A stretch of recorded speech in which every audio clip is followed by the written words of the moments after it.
இங்கே ஒரே power centre தான் அப்படின்னு விஜய் அவர்கள் பதவியேற்பு விழாவில் சொன்னார். ஆனால் அந்த ஒரு பவர் சென்டருக்குள்ளே 4 பேர் இருக்கிறாங்க அப்படின்னும் அவங்களுடைய வளையத்துக்குள்ளே தான் விஜய் அவர்கள் இருக்கிறார் அப்படின்னும் அரசு சார்ந்த விஷயங்கள், நிர்வாகம் சரி, கொள்கை முடிவுகள் கூட இவர்கள் 4 பேரோட இருந்தால் கலந்தாலோசிக்கப்பட்டு எடுக்கப்படுது அப்படின்னும் ஐஏஎஸ் ஐபிஎஸ் ஆஃபீஸர்கள் கூட உங்களுக்கு வணக்கம் செலுத்தணும் அப்படிங்கிறது அறிவிக்கப்படாத புரோட்டோக்காலாக இருக்குது அப்படின்னும் ஆதங்களை கொட்ட தொடங்கியிருக்கிறாங்க அப்படின்னு ஒரு முன்னணி செய்தி நிறுவனம் ஒரு மிகப்பெரிய ஆர்டிக்கலாக எழுதியிருக்கிறாங்க. யார் அந்த 4 பேர், எதற்காக அவங்களுக்கு இவ்வளவு முக்கியத்துவம்?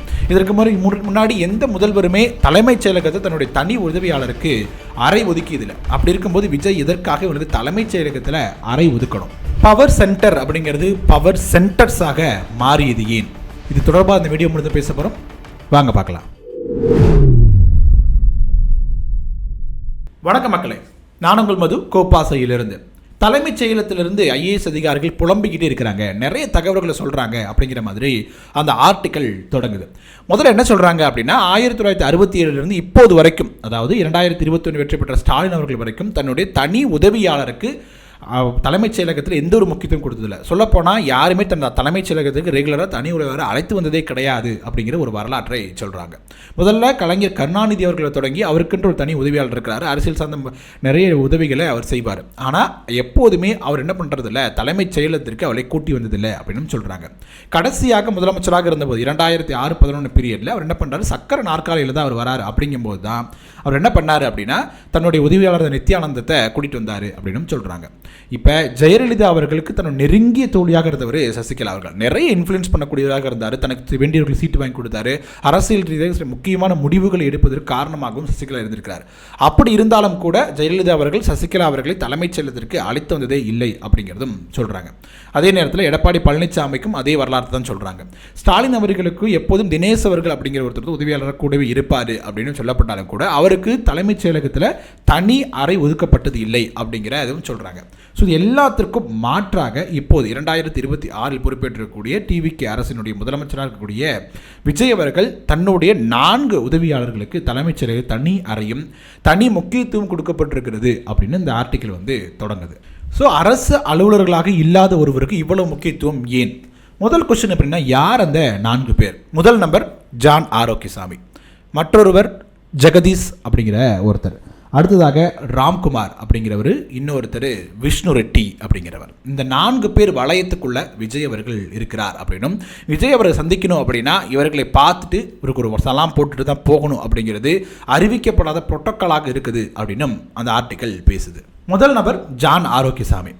இவர் பார்த்தீங்க அப்படின்னா உத்தவ் தாக்கரே அவருக்கு தேர்தல் ஆலோசகராக இருந்திருக்கார். அதே மாதிரி பாமகவுடைய அன்புமணிக்கு இருந்திருக்கார். அதிமுகவுக்கு வேலுமணி டீமுக்கு ஒர்க் பண்ணிருக்கிறார். இதுதான் அவருடைய ட்ராக் ரெக்கார்டு. 2023 விஜய் அவர்களோடு இணைந்து பயணிக்க தொடங்குறார். சினிமா செல்வாக்கு அப்படிங்கிறது விஜய்க்கு உச்சத்தில் இருக்கார். உச்சத்தில் இருக்கக்கூடிய நடிகர் அப்படின்னு சொல்கிறார் இல்லையா, உச்சத்தில் இருக்கிறார். அதை பயன்படுத்துகிறாங்க, பல்வேறு விதமான டாக்டிக்ஸ் யூஸ் பண்ணுறாங்க, முதலமைச்சராக நாற்காலியும் பிடிச்சிடுறாங்க. பொதுவாக பார்த்தீங்க அப்படின்னா இது போன்ற வியூக வகுப்பாளர்களாக இருக்கக்கூடியவர்களுக்கு அந்த தேர்தல் முடிஞ்சிச்சு அப்படின்னா அவங்களுடைய பணி முடிஞ்சிடும், அவங்க கிளம்பிடுவாங்க. சமீபத்தில் 2021 பிரசாந்த் கிஷோர் அப்படிங்கிற ஒரு வேக வகுப்பாளராக திமுக செயல்படுறார். 2021 வெற்றி பெறாங்க. அதற்கு பிறகு உடனடியாக அவர் கிளம்பிடுறாரு. இதுக்கு ஆட்சி அதிகாரத்தில் எந்த ஒரு பங்கும் ஒரு பெற்றுக்கல அப்படிங்கிறது பார்க்க முடியுது.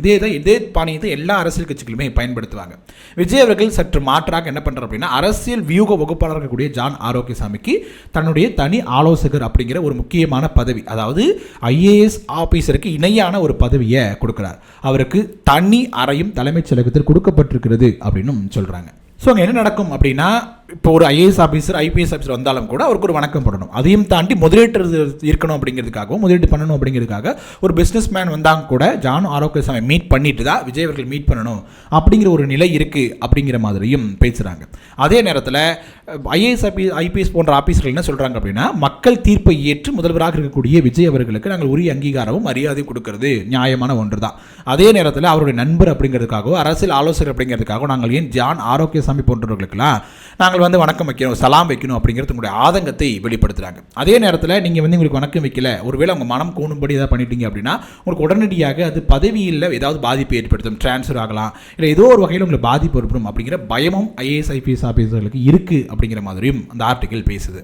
அடுத்த முக்கியமான நபர் யார் அப்படின்னா விஷ்ணு ரெட்டி. அவருடைய கல்லூரி கால நண்பராகவே இருக்கிறார், அதில் பயணிச்சுட்டு இருக்கிறாரு அப்படின்னு சொல்லப்படுது. அவர் நண்பர் அடிப்படையில் அவருக்கு என்ன படுத்தி கொடுத்துருக்காங்க அப்படின்னா, பொது நிகழ்வு ஆலோசகர் அப்படிங்கிற ஒரு பதவி, அரசு பதவி அவங்களுக்கு கொடுக்கப்பட்டிருக்கு. அரசு சம்பளமும் அவருக்கு கிடைக்குது. அவர் முதல்வர் அமைச்சருடைய அறைக்கு பக்கத்து அறை வந்து அவருக்கு ஒதுக்கப்பட்டிருக்கிறது அப்படின்னும் அவர் வந்து என்ன பண்ணியிருக்காரு, நீண்ட நெடும் காலமாக அவருடைய பெயரிலே நிறைய படங்களும் வந்து விஜய் அவர்கள் நடிச்சிருக்கிறார் அப்படிங்கிற நம்ம கவனிக்க முடியுது.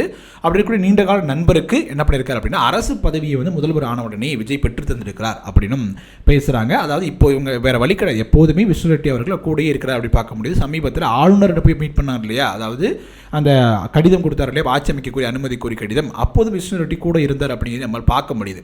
அப்படி இருக்கும்போது அவருக்கும் நம்ம சலாம் போட்டு தான் ஆக வேண்டும் அப்படிங்கிற நிலை அப்படிங்கிறது ஐஏஎஸ் ஆஃபீஸர்களுக்கு இருக்கிறது அப்படின்னும் அவங்க புலம்ப தொடங்கி இருக்கிறாங்க அப்படின்னும் சொல்லப்படுது.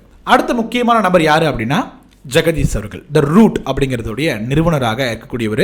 இவர் வந்து பார்த்தீங்கன்னா ஈரோடு மாவட்டத்தை சேர்ந்தவர் தான். அங்கேருந்து வரக்கூடிய ஒரு எளிய மனிதராக இங்கே வராரு. நிறைய பேருடைய லிங்கை வந்து ஏற்படுத்திக்கிறார். அதுக்கு பிறகு த ரூட் அப்படிங்கிற நிறுவனத்தை தொடங்கி அவங்களுக்கு பிஆர் ஒர்க் பண்ணுறாரு, அவங்க ப்ரமோட் பண்ணி கொடுக்குறாரு. அதாவது நடிகைகளை வந்து ப்ரமோட் பண்ணி கொடுக்கக்கூடிய ஒரு வேலையை பார்க்குறாரு. அதற்கு பிறகு விஜய் அவர்களுடைய ஒரு அறிமுகம் கிடைக்குது. 10 ஆண்டுகளுக்கு முன்பாகவே அறிமுகம் கிடைக்குது. அவர் மீது ஒரு நல்ல அபிப்பிராயம் அப்படிங்கிறது விஜய் அவர்களுக்கு இருக்குது. ஒரு பணிவானவர் அப்படிங்கிற மாதிரி விஜய் அவர்களுக்கு தெரிகிறார் ஜெகதீஷ் அவர்கள். அதற்கு பிறகு அவர் என்ன பண்றாரு அப்படின்னா அவருடைய மேனேஜராகவே அவரை வச்சுக்கிறாரு. அவர் ப்ரமோட் பண்ணக்கூடிய வேலையை பார்க்கறாரு. அக்ரெசிவாக சோஷியல் மீடியாக்களில் விஜய்க்கான ஒரு பிம்பம் அப்படிங்கிறது கட்டமைக்கக்கூடிய பொறுப்பு அப்படிங்கிறது ஜெகதீஷ் அவர்களுக்கு வழங்கப்பட்டது அப்படின்னும் அதனுடைய இப்போ நிறைய பேர் பேசுகிறாங்க இல்லையா, தோற்ற கட்சிகள் திமுக இருக்கட்டும் அதிமுக போன்ற கட்சிகள் எல்லாமே இன்ஸ்டாகிராமை யூஸ் பண்ணி வெட்பட்டுறாங்க, ரூட் மாஃபியா போன்ற பல்வேறு விஷயங்கள் சொல்கிறாங்க இல்லையா, இன்ஸ்டாகிராம் அல்காரிதம் ரீல்ஸ் போட்டு ஜெயிச்சிட்டாங்க அப்படின்னு நிறைய சொல்கிறாங்க இல்லையா. இது எல்லாத்துக்கும் அடித்தளமாக ரூட் தான் இருந்திருக்கு அப்படின்னும் அதோட நிறுவனராக ஜெகதீஷ் இருந்திருக்கிறாரு அப்படின்னும் சொல்லப்படுது. ஸோ சோசியல் மீடியாக்களில் நம்ம மிகப்பெரிய ஒரு பிம்பத்தை சூப்பர் ஸ்டார் இமேஜை கிரியேட் பண்ணி கொடுத்த ஜெகதீஷ் அவர்களுக்கும் தன்னுடைய உடனே பிஏவாக நியமித்து அரசு பணியாக கொடுத்திருக்கார் அப்படின்னும் அவர் எங்கே இருந்தாலும் சரி கூடையே உடன் அவர் இருப்பார். ஜெகதீஷ் இருக்கும் இடத்தில் விஜய் இருப்பார், விஜய் இருக்கக்கூடிய இடத்தில் ஜெகதீஷ் இருப்பார் அப்படிங்கிற ஒரு நிலை இருக்குது. அதாவது காலையில் வீட்டிலிருந்து கிளம்பும் போதும் ஒரு உடன் இருப்பார், மாலை வீட்டுக்கு போகிற வரைக்கும் உடன் இருப்பார். எங்கு சென்றாலும் டெல்லிக்கு சமீபத்தில் போயிருக்கிறார், அங்கேயும் ஜெகதீஷ் அவர்கள் இருக்கார். அது மாதிரி எல்லா இடங்களிலும் ஜெகதீஷ் அவர்களுடைய தோற்றம் அப்படிங்கிறது இருக்கிறது நம்மால் பார்க்க முடியுது. இந்த லிஸ்ட் இன்னொருத்தரும் இருக்கிறாரு. அவர் யார் அப்படின்னா அவர் பெயர் திரைப்பட தயாரிப்பாளர் இருக்கக்கூடிய ராம்குமார் அப்படிங்கிறவர். அவர் என்ன பண்ணுறாரு, அவருக்கு தனி அறை கொடுக்கறது இல்லை. அப்படி இருந்தாலும் கூட அவருக்கு அதாவது எப்போதுமே விஜய் அறையிலேயே இருக்கிறார். நிர்வாக ரீதியாக ஏதாவது மீட்டிங் நடக்கும்போது மட்டும் விஜய் அவர்களுக்கு ஓய்வெடுப்பதற்கு அப்படின்னு ஒரு தனி அறை உருவாக்கப்பட்டிருக்கிறது அப்படின்னும் அந்த அறையில் அவர் இருப்பார். மற்ற நேரம் ஃபுல்லாகவே விஜய் அவர்கள் கூடயே இருக்கக்கூடிய பயணிக்கக்கூடிய ஒரு நபராக ராம்குமார் அப்படிங்கிறவர் இருக்கிறார். திரைப்பட தயாரிப்பாளர் ராம்குமார் இருக்கிறார் அப்படின்னும் சொல்லப்படுது. அதுக்கப்புறம் என்ன சொல்கிறாங்க அப்படின்னா இந்த 4 பேரை ஏதோ ஒரு வகையில் நீங்கள் பயிற்சிக்கிட்டீங்க அப்படின்னாலும் அவங்களுக்கு பிடிக்காத மாதிரி ஏதாவது ஒரு செயல்பாடுகள் நீங்கள் செய்கிறீங்க அப்படின்னாலும் உங்கள் பதவிக்கு வந்து மிகப்பெரிய ஆபத்து வரும். டிஸ்மிஸ் அந்த அளவுக்கு நான் சொல்ல, ஏதோ ஒரு டிரான்ஸ்ஃபரோ உங்களை ஏதாவது ப்ரமோஷன் தடுக்கிறதோ அப்படிங்கிற மாதிரியான நிகழ்வு நடக்கும் அப்படின்னும் இவங்க 4 பேத்துக்குள்ளேயே ஒரு பனிப்போர் இருக்குது அப்படின்னும் யார் வந்து முதலமைச்சர் விஜய் அவர்களுடைய கவனத்தை ஈர்ப்பது, நல்ல பேர் வாங்குறதுக்கு எப்படி போராடுவாங்க, அது மாதிரி இந்த 4 பேத்துக்குள்ளே ஒரு பனிப்போர் இருக்குது அப்படின்னும் சொல்லப்படுது. ஸோ இது ஒரு பக்கம் தண்ணி வச்சுட்டு இன்னொரு பக்கம் நிர்வாக ரீதியாக தமிழ்நாட்டினுடைய அரசின் முதலமைச்சர் அப்படிங்கிற முறையில் பேசும்பொழுது சினிமாவில் இருக்கும்பொழுது இவருக்கு வந்து இது போன்ற நபர்களுடைய ஆலோசனைகளும் தேவைப்பட்டிருக்கலாம். ஏன்னா சினிமாவில் இருக்கும்போது சோஷியல் மீடியா ப்ரொமோஷன் தேவைப்பட்டிருக்கும். ஸ்ட்ராட்டஜிஸ்ங்கிறவங்க ஒரு படத்தை வந்து எப்படி மக்கள்கிட்ட கொண்டு போய் சேர்க்கணும் அப்படிங்கிறது புரிந்துபட்டிருக்கும். எலெக்ஷனுக்கு முன்பாக வரைக்கும் தேர்தல் ஆலோசகருடைய உதவி அப்படிங்கிறது தேவைப்பட்டிருக்கும். நீண்ட காலமாக தன்னுடைய நண்பர்களுக்கு ஒரு இது தேவைப்பட்டிருக்கும். அதே நேரத்தில் 8 கோடி மக்களுடைய முதலமைச்சராக இருக்கக்கூடியவர்களுக்கும் அவர் நிர்வாக ரீதியாக அதையும் தாண்டி கொள்கை ரீதியாக முடிவெடுக்கக்கூடிய முக்கியமான பொறுப்பு அப்படிங்கிறது முதலமைச்சருடைய பொறுப்பு அப்படின்னும் அதுக்கு அவர்களுக்கு உதவி செய்வதற்காக தான் படித்த பல்வேறு துறைகளில் நிபுணத்துவம் பெற்றிருந்த ஐஏஎஸ் ஆஃபீஸர்கள் இருக்கிறாங்க அப்படின்னும் தனி செயலாளர்களாக இருக்கிறாங்க, துறை செயலாளர்கள் நியமிக்கப்பட்டிருக்கிறாங்க. அவர்களுடைய ஆலோசனை பெற்று செயல்படுவது அப்படிதான் சரியாக இருக்குமே ஒழிய இமேஜை மெயின்டைன் பண்ணணும் அப்படிங்கிறதுக்காகவும் தனிப்பட்ட முறையில் சோஷியல் மீடியாக்கள் தனக்கு பிம்பம் உருவாக்கப்பட்டிருக்கு இல்லையா, அந்த பிம்பத்தை காத்துக்கொள்ள வேண்டும் அப்படிங்கிறதுக்காக இது போன்ற வேலையை செஞ்சாரு அப்படின்னா அது நிர்வாக ரீதியாக மிகப்பெரிய ஒரு குடைச்சலை கொடுக்கும் அப்படின்னும் புலம்புறாங்க அப்படிங்கிற மாதிரி இந்த ஆர்டிக்கல் பேசுது. அதே நேரத்தில் இந்த 4 நபர்களும் இதையும் தாண்டி விஜயோடைய ஆலோசனை அவர்களுடைய நண்பர்களாக இருக்குது அப்படிங்கிற வேலையும் தாண்டி தனிப்பட்ட முறையில் அரசு அதிகாரிகளுடைய டிரான்ஸ்ஃபராக இருக்கட்டும், இந்த டெண்டர்களில் வந்து தலையிடுறாங்க அப்படின்னும் இந்த முதலீடுகளை வந்து வரக்கூடிய பிஸ்னஸ் மேன்ஸ்ட்டு வந்து தனிப்பட்ட முறையில் பேச்சுவார்த்தை நடத்துகிறாங்க அப்படிங்கிற மாதிரியும் குற்றச்சாட்டுகள் இருக்குது அப்படின்னும் பேசுகிறாங்க.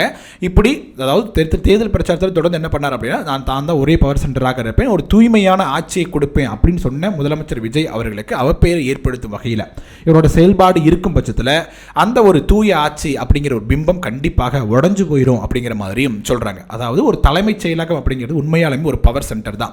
அங்கே முக்கியமான முடிவுகள் எல்லாமே அங்கே இருக்க போகிறது முதலமைச்சர்களாக இருக்கட்டும், அமைச்சர்கள், IAS அதிகாரிகள் அப்படின்னு மிகப்பெரிய அரசு சக்கரம் சுழல்வதற்கான மைய புள்ளி தலைமைச் செயலகம் அங்கே தான் இருக்குது.